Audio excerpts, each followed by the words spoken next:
Hello dear students, तो कैसे हैं आप सब लोग। आशा करते हैं आप मस्त होंगे, स्वस्थ होंगे। स्टूडेंट्स, पिछली कक्षा में हमने अवतल दर्पण से संबंधित सारे क्वेश्चंस को देख लिए थे, सारे कंसेप्ट क्लियर कर दिए थे। और आज हम देखेंगे उत्तल दर्पण। उत्तल दर्पण क्या होता है, यह किस प्रकार का दर्पण है, प्रतिबिंब कहाँ पर बनता है, ये सारी चीजें आज देखेंगे। सबसे पहले देखते हैं उत्तल दर्पण। हेडिंग लगाइए सही बच्चों, उत्तल दर्पण।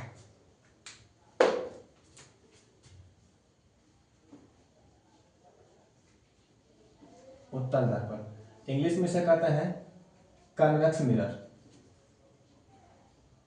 छोटा सा लेक्चर होने वाला है स्टूडेंट्स, ज्यादा समय नहीं लगेगा।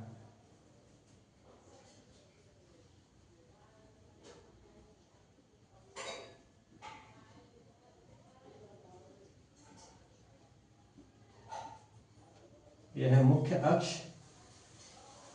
दर्पण को जहां कट करेंगे वो बिंदु P है, F, C और ये इनफाइनाइट। पिछले लेक्चर में हम आपको सब कुछ बता दिए थे कि P क्या है, F क्या है, C क्या है, अनंत है। एक बार और कंसेप्ट क्लियर कर दे रहे हैं। ये है अनंत, वक्रता केंद्र, और ये फोकस, और ये है ध्रुव। सबसे पहले देखें, पहला पॉइंट लिखेंगे कि उत्तल दर्पण एक प्रकार का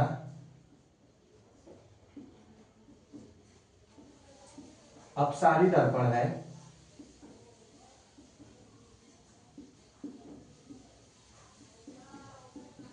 जो प्रकाश के किरणों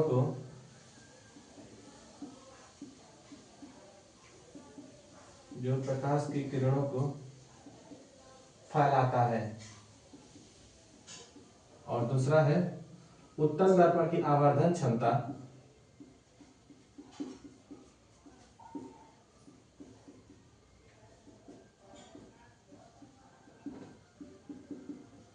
+1 होता है। यह है स्टूडेंट्स, एक बार आप देखिए स्टूडेंट्स, यह है उत्तल दर्पण। उत्तल दर्पण कुछ इस प्रकार होता है, इसका नाम दे रहे हैं M और ये है N। इसकी ये लाइन जो जा रही है इसे कहते हैं मुख्य अक्ष। मुख्य अक्ष पर छोटे छोटे पॉइंट होते हैं जिनका नाम है अनंत, ये वक्रता केंद्र, फोकस और ध्रुव। सबसे पहले देखेंगे उत्तल दर्पण एक प्रकार का अपसारी दर्पण है।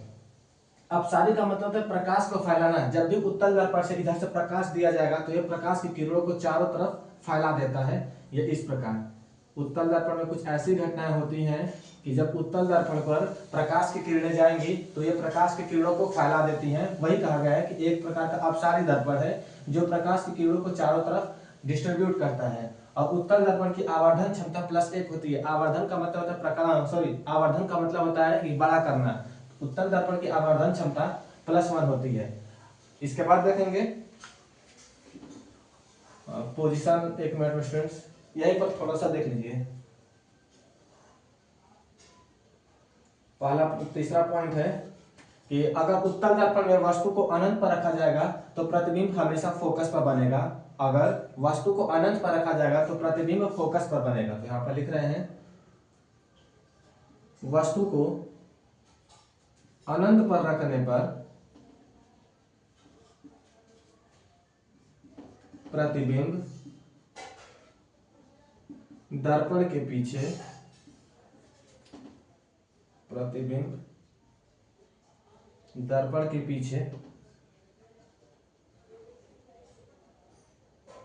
फोकस पर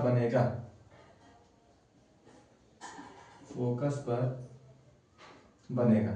नीचे ही अगला पॉइंट डाल देंगे कि अगर वस्तु को इसके अलावा बाकी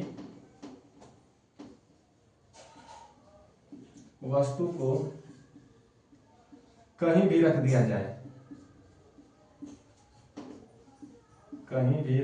जाए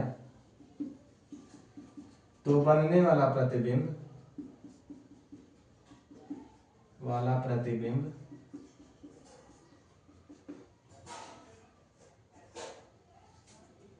ध्रुव तथा फोकस के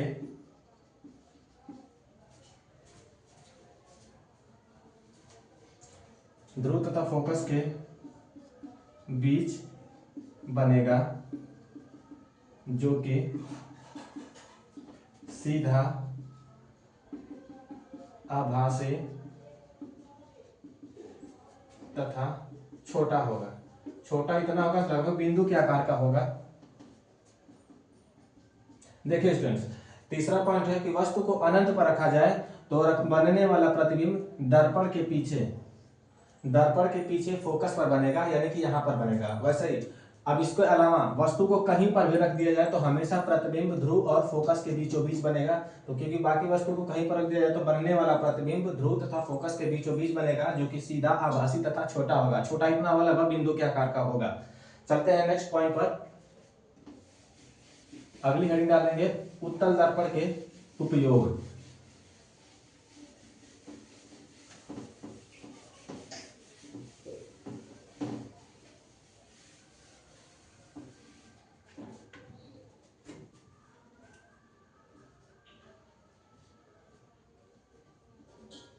उत्तल दर्पण के उपयोग, आप अपने टेक्स्ट बुक में बहुत सारे उपयोग देखे होंगे।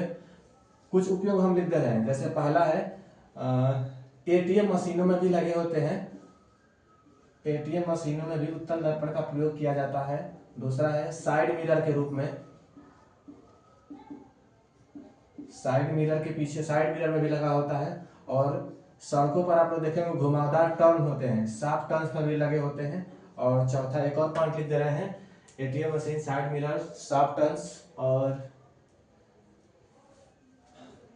रेलवे प्लेटफॉर्म पर भी, ये मेट्रो स्टेशन वगैरह पर भी लगे होते हैं। मेट्रो प्लेटफॉर्म पर कुछ उपयोग हम लिखे हैं, बाकी उपयोग आप लोग अपने टेक्स्ट बुक से देख सकते हैं। इसी के साथ चलते हैं नेक्स्ट टॉपिक पर। उत्तल दर्पण के लिए सूत्र। उत्तल दर्पण के लिए सूत्र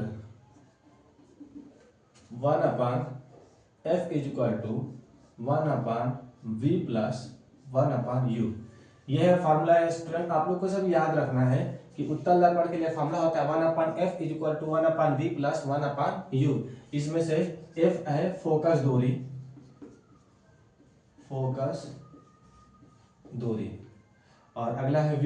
v का मतलब होता है दर्पण से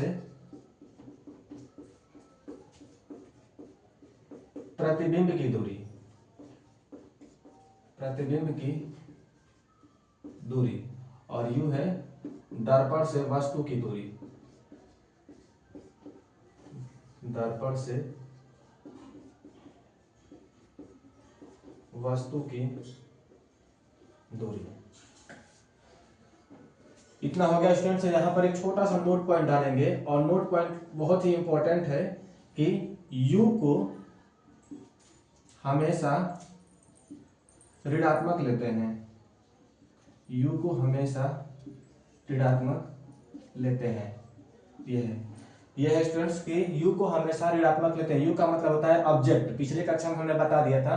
तो दर्पण से वस्तु की दूरी u होता है, और u को हमेशा ऋणात्मक लेंगे। ऋणात्मक इसलिए लिया जाता है क्योंकि वस्तु को हमेशा लेफ्ट साइड में रखते हैं, और लेफ्ट साइड में अब बनता है मुख्य अक्ष। जैसे आप लोग देखे होंगे ये कोऑर्डिनेट ऐसा होता है, तो हमेशा वस्तु को हमें इधर लेफ्ट साइड में रखा जाता है, और लेफ्ट साइड में ये हमेशा ऋणात्मक होता है। इसलिए वस्तु यानी u को हमें u नेगेटिव लेकर के चलना है, ये होता है।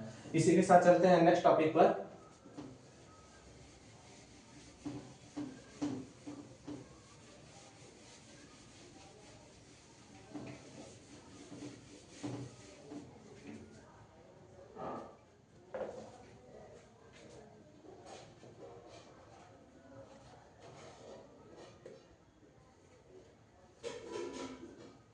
स्टूडेंट्स, यही था आज हम लोग का उत्तल दर्पण, यहीं तक रोकते हैं। और नेक्स्ट क्लास में हम देखेंगे लेंस। लेंस क्या होता है, जैसे अवतल लेंस, उत्तल लेंस क्या होता है, सारे कॉन्सेप्ट क्लियर करेंगे। और इस दर्पण से संबंधित एक छोटा सा क्लास लेंगे जिसमें आप लोग को न्यूमेरिकल के सारे कॉन्सेप्ट क्लियर कर देंगे।